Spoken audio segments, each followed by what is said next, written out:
Okay, today is November the 3rd, and I want to be talking about the father of the Christian nation or religion, which began with Abraham and the promise he had from God for a son in his old age.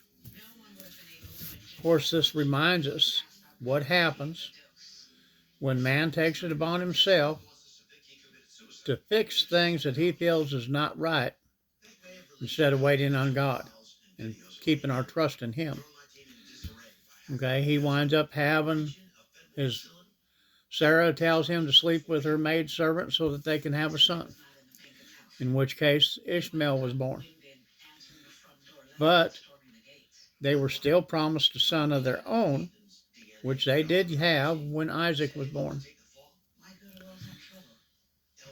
There was bad blood because Sarah didn't want Ishmael around her son, felt that it was going to be dangerous for him, and she made Abraham run her off. And God promises Ishmael and his mom that he will be a great nation too. Okay, the Muslims believe Ishmael was the firstborn of Abraham, which he was, technically, born to him from his maidservant Hagar.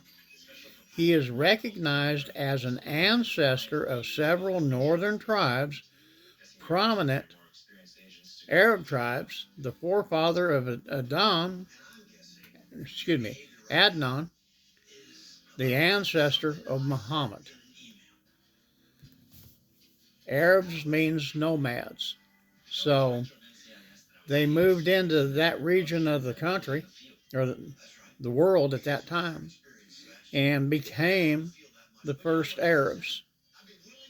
And then wound up with Muhammad being born, came Islam, the religion.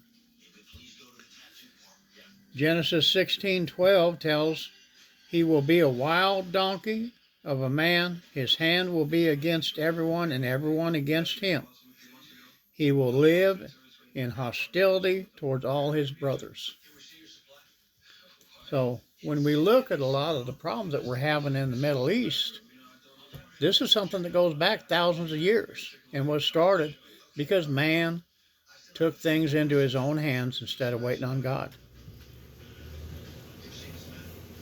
Okay, then you sit there and you look at Isaac.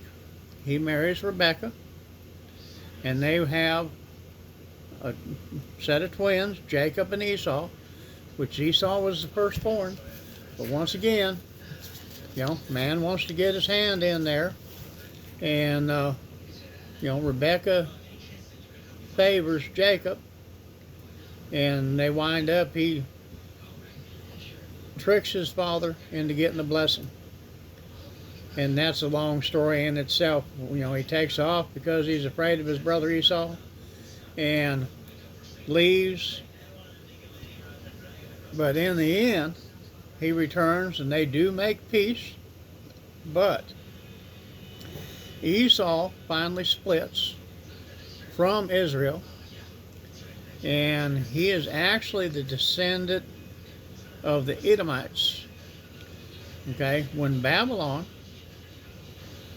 was crushing Israel, Judea, for judgment by God for idolatry, the Edomites joined in and plundered them too. So they joined in with Babylon against their own families, their own relatives. The Edomites were eventually invaded and were assimilated into other countries, just like the Hittites, the Hivites, the Jebusites, all lost to time. And this makes the survival of the Jewish people an even bigger miracle, a miracle of miracles. Mostly deported, scattered across the entire world after the Roman attack in 70 AD, losing their language and nationhood. Yet they were not assimilated, but outweighed their their part, about 6% of the world population, and contributed to science, the arts, and influence. And then, on top of all that, they wind up coming back in 1948 to rebuild and become a nation again.